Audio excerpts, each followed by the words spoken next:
The Timberwolves' recent loss to the struggling Warriors raised eyebrows, but not just for the outcome.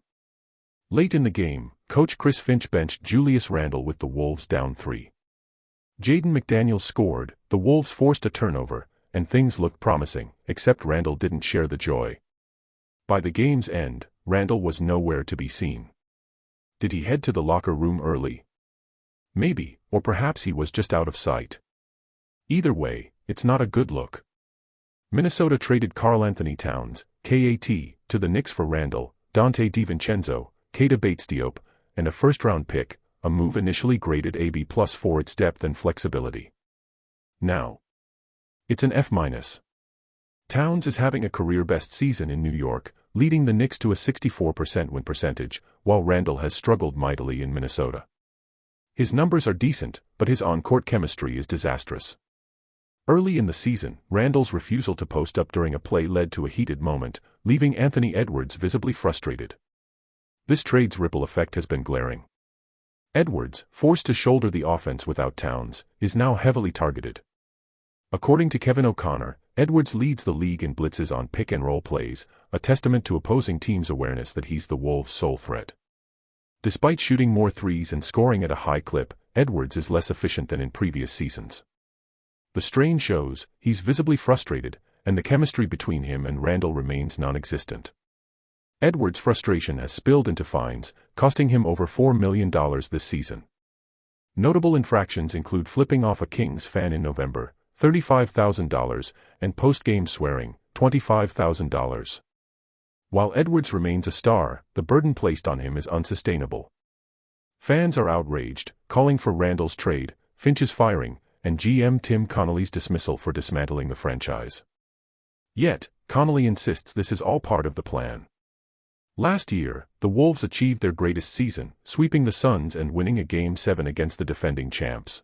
Confident are you? Like, you know how you feel when you make it and when you miss? Like, I think I'm gonna make that bitch every time. I'm not gonna lie. Every time that bitch leaves. Besides the woman, motherfucker told one of my teammates if I would have said y'all calling the bad foul, he wouldn't have gave me a tech.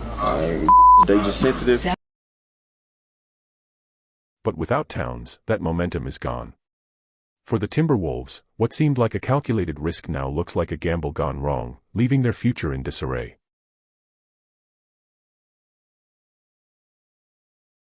It's getting expensive with all these fines, $70,000 for one comment. I criticized the refs, but they're too sensitive.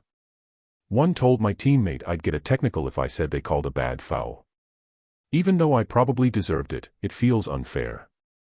I'll admit there was a curse word in there, and I'll own that, but even when I'm happy, I struggle to keep my emotions in check. Anthony Edwards was recently fined $285,000, including $30,000 for flipping off referees, not that it phases him much, given his $42 million annual salary. This highlights why the Timberwolves traded Karl-Anthony Towns. Kind of stuck with this formation of the team with Anthony Edwards and Rudy Gobert. If you move off of Rudy Gobert, you better be damn sure about the player that's coming in, because Anthony Edwards, he likes to talk, and I don't know how much longer he will be able to resist any sort of like making some real noise, some Jimmy Butler noise. Previously, fans might blame owner Glenn Taylor for being cheap, but the NBA's new CBA rules shift the narrative. Now, owners can point to the punitive second apron as the reason for cutting costs. Before the big trade, the Wolves were set to spend $100 million on just 3 players, leaving little room to build a competitive roster. To avoid exceeding the second apron next offseason, they'd likely have lost key role players like Naz Reid and Nickeil Alexander-Walker, leaving a top-heavy team with poor depth, a formula for failure. Trading Towns at peak value, fresh off an all-star season, was a calculated move. While it looks rough now, it positions the Wolves better for long-term success. Still, the question remains, how does 23-year-old Ant feel about sacrificing the present for the future? There's been some wild NBA chatter lately, like Jimmy Butler-style trade demands or Anthony Edwards wanting out. But let's be real, some of these takes are Skip Bayless-level outrageous. One even suggests Victor Wembanyama might want out of the Spurs, which is absurd since he's under contract until 2029. Players don't start making noise with 5 years left on their deal, it's unheard of. That said, what should the Timberwolves do?